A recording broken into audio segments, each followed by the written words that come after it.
हाँ जी, आप chapter start करने लगे हैं। Second chapter first one is classification of business activities. This is second chapter, ठीक है।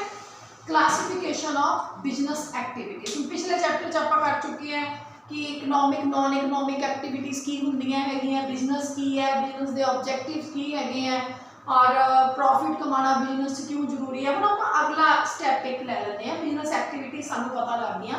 ਹੁਣ ਅਸੀਂ ਇਹ ਪਤਾ ਲਗਾਉਣਾ ਚਾਹੁੰਦੇ ਹਾਂ ਕਿ ਉਹਨੂੰ ਆਪਾਂ ਕਿੰਨੇ ਪਾਰਟਸ ਡਿਵਾਈਡ ਕਰ ਸਕਦੇ ਹਾਂ। ਜਿਹੜੀਆਂ ਬਿਜ਼ਨਸ ਐਕਟੀਵਿਟੀਜ਼ ਆਪਾਂ ਪ੍ਰੋਫਿਟ ਅਰਨ ਕਰਨ ਵਾਸਤੇ ਕਰਦੇ ਹਾਂ ਉਹਨਾਂ ਨੂੰ ਆਪਾਂ ਕਿੰਨੇ ਪਾਰਟ 'ਚ ਡਿਵਾਈਡ ਕਰ ਸਕਦੇ ਹਾਂ। ਬੇਟਾ ਉਹਨੂੰ ਆਪਾਂ ਦੋ ਪਾਰਟ 'ਚ ਡਿਵਾਈਡ ਕਰਦੇ ਹਾਂ, ਇੱਕ ਇੰਡਸਟਰੀ ਇੱਕ ਕਾਮਰਸ। ਜਿਵੇਂ ਕਿ ਮੈਂ ਤੁਹਾਨੂੰ ਦੱਸਿਆ ਸੀ ਫਸਟ ਵੀਡੀਓ ਦੇ ਵਿੱਚ ਹੀ ਕਿ ਇੰਡਸਟਰੀ ਚੀਜ਼ ਨੂੰ ਪੈਦਾ ਕਰਦੀ ਹੈ, ਕਾਮਰਸ ਉਸ ਚੀਜ਼ ਨੂੰ ਕਸਟਮਰ ਤੱਕ ਲੈ ਕੇ ਆਉਂਦੀ ਹੈ।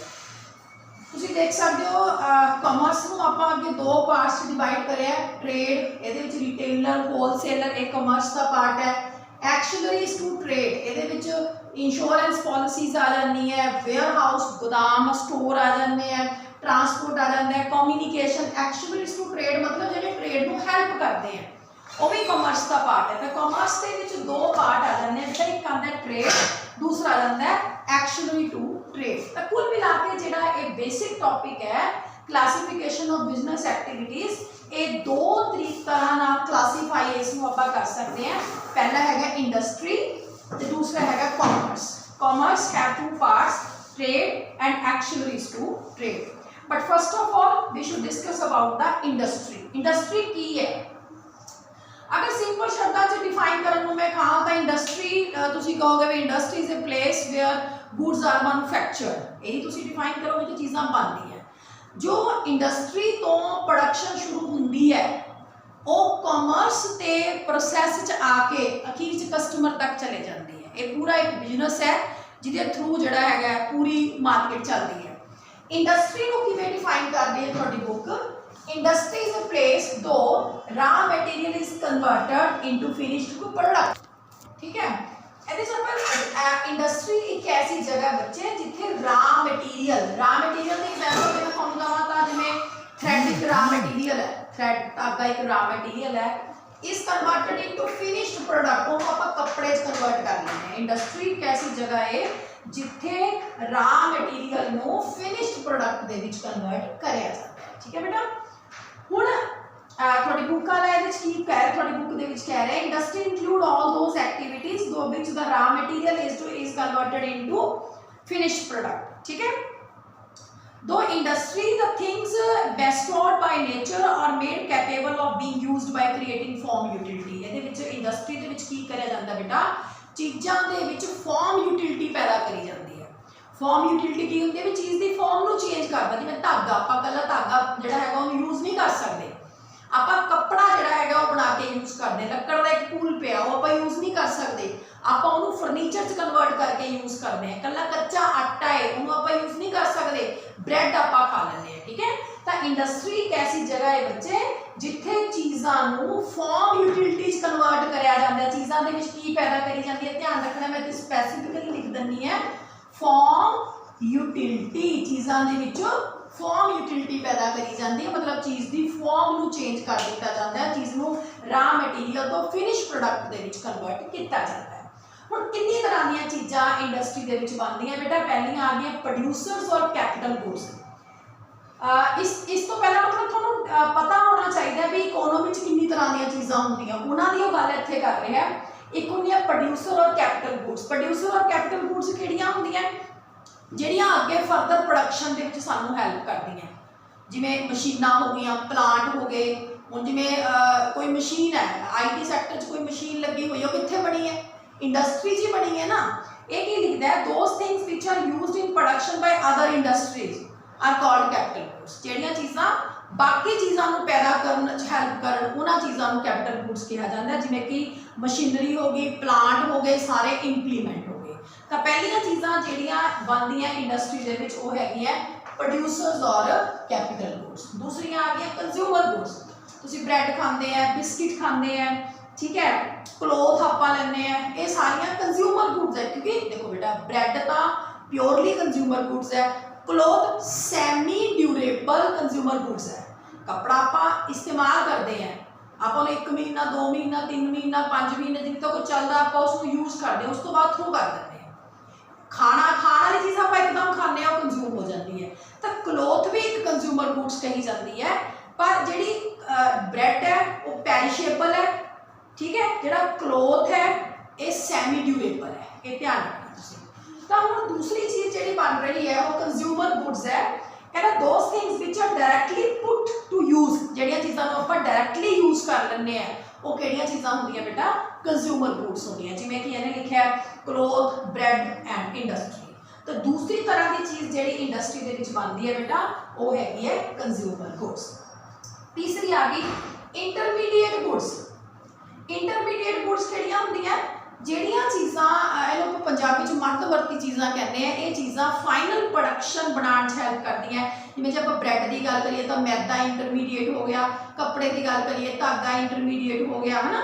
ਇੰਟਰਮੀਡੀਏਟ ਗੁੱਡਸ ਬਾਰੇ ਲਿਖਦਾ ਕਹਿੰਦੇ ਸਮ ਇੰਡਸਟਰੀਜ਼ ਮੈਨੂਫੈਕਚਰ ਸੱਚ goods as are processed in some other industry to produce some need based goods, ठीक है। some goods are called intermediate, मतलब ਜਿਹੜੀਆਂ ਚੀਜ਼ਾਂ ਪ੍ਰੋਸੈਸ ਦੇ ਵਿੱਚ ਹੁੰਦੀਆਂ ਤੇ ਜਿਹੜੀਆਂ ਚੀਜ਼ਾਂ ਨੀਡ ਬੇਸਡ ਗੁੱਡਸ ਦੇ ਤੌਰ ਤੇ ਯੂਜ਼ ਕਰੀਆਂ ਜਾਂਦੀਆਂ ਉਹਨਾਂ ਨੂੰ ਆਪਾਂ ਇੰਟਰਮੀਡੀਏਟ ਕਹਿੰਦੇ ਆ। ਜਿਵੇਂ ਐਗਜ਼ਾਮਪਲ ਹੈ ਪਲਾਸਟਿਕ ਹੋ ਗਈ, ਰਬੜ ਹੋ ਗਈ, ਐਲੂਮੀਨੀਅਮ। ਪਲਾਸਟਿਕ ਨਾਲ ਕਿੰਨੀਆਂ ਚੀਜ਼ਾਂ ਬਣਦੀਆਂ, ਰਬੜ ਨਾਲ ਕਿੰਨੀਆਂ ਚੀਜ਼ਾਂ ਇੰਟਰਮੀਡੀਏਟ ਤੌਰ ਤੇ ਯੂਜ਼ ਹੁੰਦੀਆਂ ਹੈਗੀਆਂ। ਤਾਂ ਜਿੱਥੇ ਇੱਦਾਂ ਦੀ ਚੀਜ਼ਾਂ ਹੋਣ ਜਿਹੜੀਆਂ ਫਰਦਰ ਪ੍ਰੋਡਕਸ਼ਨ ਦੇ ਵਿੱਚ ਲਈਆਂ ਜਾਣ, ਇੰਟਰਮੀਡੀਏਟ ਨੂੰ ਆਪਾਂ ਹੋਰ ਵੀ ਇੱਕ ਤਰੀਕੇ ਨਾਲ ਡਿਫਾਈਨ ਕਰ ਸਕਦੇ ਹਾਂ भी ये वो चीज़ां होंदियां जिहड़ियां इन प्रोसैस है, हजे फाइनली खाण लई तैयार नहीं होईयां हैगियां, इन प्रोसैस है। इदां दी चीज़ां नूं आपां जिवें हुण ये क्लोथ है, कंज्यूमर गुड्स क्लोथ है, ये तो फाइनल है, मतलब इहनूं आपां यूज़ कर सकते हैं। इंटरमीडिएट दे विच हले धागा है, आपां थ्रैड लवांगे, ये यूज़ नहीं करिया जा सकदा, ये इन प्रोसैस है। तो जी कंज्यूमर गुड है ये तो प्रोसैसड है, जी इंटरमीडिएट है इन प्रोसैस है। एग्जाम्पल की दे रहे प्लास्टिक, रबड़ ते एलुमीनियम। ਇਹਦਾ मतलब है कि जे ਆਪਾਂ बिजनेस एक्टिविटीज़ ਨੂੰ डिवाइड करिए तो दो हिस्सों में वंडी जाती है, इंडस्ट्री एंड कॉमर्स। कॉमर्स को हजे ने साइड पर रखता है, अगले टॉपिक है आप इंडस्ट्री की गल कर रहे हैं। इंडस्ट्री की है जिथे raw material finish goods convert कराया जाता है। ये तीन तरह का है, producer goods, consumer goods, intermediate. तीन तरह दी चीज़ां ये बनदी है। ਹੁਣ ਅੱਗੇ ਤੁਹਾਡੀ ਬੁੱਕਾਂ ਲੈ ਕੇ ਚਾਰਟ ਦੇ ਰਿਹਾ ਤੁਹਾਨੂੰ, ਤੁਸੀਂ ਇਹ ਚਾਰਟ ਜ਼ਰੂਰ ਧਿਆਨ ਨਾਲ ਦੇਖ ਲਿਓ ਵੀ ਇੰਡਸਟਰੀਜ਼ ਕਿੰਨੀ ਤਰ੍ਹਾਂ ਦੀਆਂ ਹੁੰਦੀਆਂ। ਇੱਕ ਹੁੰਦੀ ਹੈ ਪ੍ਰਾਇਮਰੀ ਇੰਡਸਟਰੀਜ਼, ਇਹ ਮੈਂ ਨਹੀਂ ਬਣਾਈ ਇੱਥੇ ਕਿਉਂਕਿ ਫਿਰ ਬਹੁਤ ਸਾਰੀ ਜਗ੍ਹਾ ਇਹਨੇ ਲੈ ਲੈਣੀ ਸੀ। ਪ੍ਰਾਇਮਰੀ ਇੰਡਸਟਰੀ, ਸੈਕੰਡਰੀ ਇੰਡਸਟਰੀ ਤੇ ਟਰਸ਼ਰੀ ਇੰਡਸਟਰੀ। ਪ੍ਰਾਇਮਰੀ ਇੰਡਸਟਰੀ ਦੋ ਤਰ੍ਹਾਂ ਦੀ ਹੈ, ਮੈਂ ਇੱਥੇ ਪ੍ਰਾਇਮਰੀ ਇੰਡਸਟਰੀ ਦੀ ਅੱਜ ਆਪਾਂ ਗੱਲ ਜਿਹੜੀ ਹੈ ਕਰਨੀ ਹੈ, ठीक है। ਅੱਗੇ ਸੈਕੰਡਰੀ ਇੰਡਸਟਰੀ ਵੀ ਦੋ ਤਰ੍ਹਾਂ ਦੀ ਹੈ। टर्शरी और सर्विस इंडस्ट्री अगों पार्ट्स 5 पार्ट्स डिवाइड की गई है, मतलब 5 तरह की होंगी है। फिलहाल आप प्राइमरी इंडस्ट्री पर फोकस करना है, ठीक है। Primary industry basically relates to agriculture sector. जिवें इकोनॉमी के 3 सैक्टर होंगे ना, primary sector, secondary sector, tertiary sector. Primary sector किहड़ा है, agriculture. Secondary industry. Service sector की हो गया, बैंकिंग वगैरह आ गया, सारा कॉमर्स सर्विस सैक्टर च आ जाता है। इसी तरह प्राइमरी इंडस्ट्री दे विच मैं की लिखिया है कि इदां दी इंडस्ट्री है दो which the natural resources are use to provide raw material. की करते बेटा आप आप नैचुरल रिसोर्सिस नूं यूज करते हैं इंडस्ट्रीज लई रॉ मटीरियल बनाने वास्ते। आप नैचुरल रिसोर्सिस नूं इहदे विच यूज करते हैं प्राइमरी इंडस्ट्री दे विच। तुहाडी बुक वाला भी यही लिख रहा है, the primary industry include those activities through which the natural resources are used to provide raw material to other industries। ਇਹਦੇ ਵਿੱਚ ਆਪਾਂ raw material provide ਕਰਦੇ ਹਾਂ other industries ਨੂੰ natural resources ਨੂੰ use ਕਰਕੇ। primary industries ਦੋ ਤਰ੍ਹਾਂ ਦੀ ਹੈ ਬੇਟਾ। ਕਿੰਨੀ ਤਰ੍ਹਾਂ ਦੀ ਹੈ primary industry? ਦੋ ਤਰ੍ਹਾਂ ਦੀ। ਪਹਿਲੀ ਹੈ ਕਿ genetic, दूसरी हैगी है extractive। पहली ਕਿਹੜੀ है genetic industry, दूसरी extractive industry। genetic industry ਕਿਹੜੀ industry ਹੁੰਦੀ ਹੈ ਜਿਹਦੇ ਵਿੱਚ ਆਪਾਂ ਐਨੀਮਲ ਔਰ ਵੈਜੀਟੇਬਲ ਜਿਹੜੇ ਹੈਗੇ ਉਹਨਾਂ ਦੀ ਬਰੀਡ ਨੂੰ ਇੰਪਰੂਵ ਕਰਦੇ ਹਾਂ। ਜਿਵੇਂ ਆਪਾਂ ਤੁਲਸੀ ਲਗਾਈ, ਤੁਲਸੀ ਦੇ ਬੀਜ ਜ਼ਮੀਨ ਤੇ ਗਿਰ ਜਾਂਦੇ ਆ, ਉਹਨਾਂ ਛੋਟੇ ਛੋਟੇ ਪੌਦੇ ਬਣ ਜਾਂਦੇ ਆ। ਉਹਨਾਂ ਇੱਕ ਤੁਲਸੀ ਤੋਂ 15-20 ਤੁਲਸੀਆਂ ਦੇ ਛੋਟੇ ਪੌਦੇ ਬਣ ਗਏ। ਇਹ ਕਿਹੜੀ ਇੰਡਸਟਰੀ ਹੈ?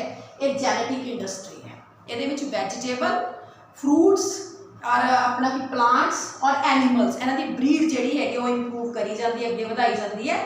The genetic industry refers to which the breed of animal and vegetables are improved. They include animal husbandry, पशु पाले जाते हैं, पोल्ट्री हो गया मुर्गी पालना, ट्री प्लांटिंग मैं तुहानूं तुलसी की एग्जाम्पल दी है क्योंकि जिवें देखो अंब है, अंब के बूटे दे विच जिहड़ा अंब है उहदे विच गुठली जिहड़ी है वो भी अगे पौधा बनती है ना।